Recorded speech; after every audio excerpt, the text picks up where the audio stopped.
I'm Jason Debly, and it's been a while since I've done a whiskey review. And tonight we are reviewing Lum Reek Blended Malt Scotch Whiskey. Lum Reek. Well, to be technical, MacNairs Lum Reek Blended Malt Scotch Whiskey. So as you know, a blended malt is going to be a blend of single malts. There'll be no grain whiskey in it, which is what you get with blended scotch, like say Ballantine's or some awful bottom shelf stuff like that. This is competitively priced in Canada. It's about $80 for a 12-year-old single malt. That's really good. If you go to the US, it's much cheaper. So it's kind of impressive in that sense. For a 12-year-old, the price is attractive. Alcohol by volume is 46%, I think. Yep. And what was the other thing I was going to say? 700 milliliters. So it's not 750 milliliter, at least in Canada. And it's not chill filtered. So, and natural color. So natural color, unchill filtered, and 46% ABV, and a blend of single malts, which I generally like blended malts. You would think this is probably going to be good. Here is the bottle, and I don't know the single malts that are composing this blended malt. Glenallachie is the principal malt or distillery going into this blended malt, but there's some from other Speyside and Islay distilleries. Who they are, what they are, I don't know.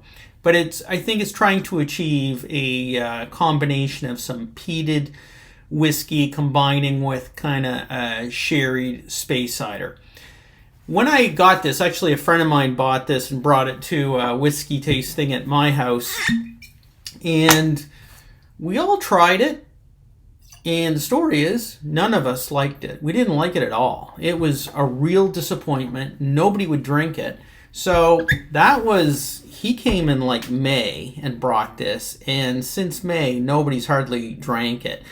The hit of the night that evening was a Macallan cask strength single malt that a friend of mine brought. And since then, I've bought 3 bottles in a row. And I'll have to review that, but it's close to $200 a bottle. And my cat, or my wife's cat, is playing with something. But anyway, I'll disregard Rex for now. In terms of wood management, you're looking at French oak, American oak, and sherry casks. Rex, excuse me. Rex, drop that. Okay, I'm back. My cat Rex, he can make noise, and I got a pillow on my lower back because I got this new chair, and it's about as comfortable as laying in a bed of nails. Anyway, where was I? Yeah, so there's the wood management is French, American, and sherry casks. So in the combination of which will come out on the palate. But getting back to my story, nobody really liked this. I didn't like it. But we had tried a whole bunch of different whiskeys that evening, and by the time we got to this, I think our palates were ruined, so we couldn't give an objective opinion. A couple weeks or a month later, I pulled the bottle out with a friend. He didn't like it, and that evening I didn't like it, but I think I'd been drinking ouzo before, which is not exactly ideal to consume before you sample some whiskey. So long story short, then last weekend I had a friend over and we tried it again and we kind of liked it. And I don't know if it was the oxidation that improved this, but we liked it a lot more. And then I had it last night and I kind of liked it. It was like, yeah, this is doable. So hence the review. On the nose, it's peated. Like, there's peat. A little medicinal. You can tell there's an Islay influence here. In complexity, the nose is impressive. The aromas are attractive. It's a nice little dram from an aromatic point of view. On the palate,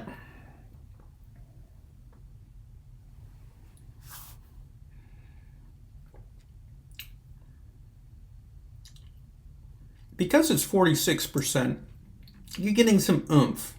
And this is my first drink coming home from work. Haven't had supper or anything. And so my palate is, welcoming this drink. Like, I need this. And, I don't need it medically, but I need it spiritually. And there's complexity. It's a big whiskey. It's got some oomph to it. This is not for the novice. In terms of flavor, treacle, toffee, caramel.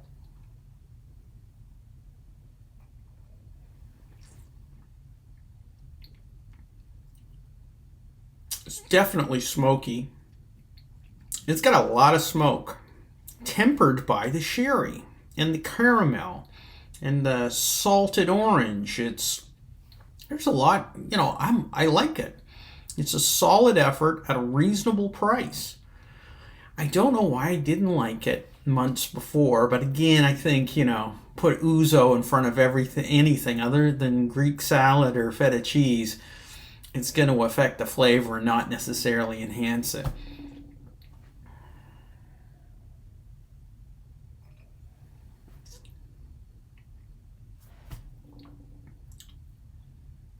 So it's good.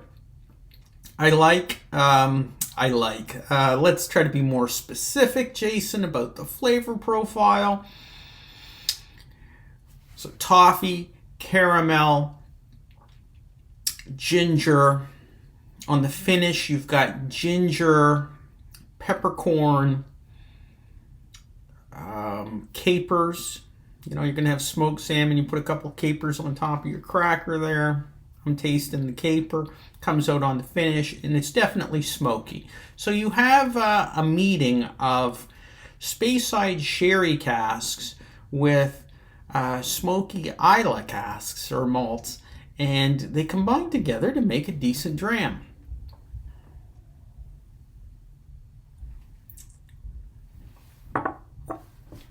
So there you go. Lum Reek, blended malt, 12-year-old. I should say MacNairs. Lum Reek, 12-year-old blended malt. I do recommend at 46% ABV and non-chill filtered and no artificial color. Worth buying and picking up at a reasonable price. Thanks for tuning in. I've been away for a bit, just really busy. I retired from government.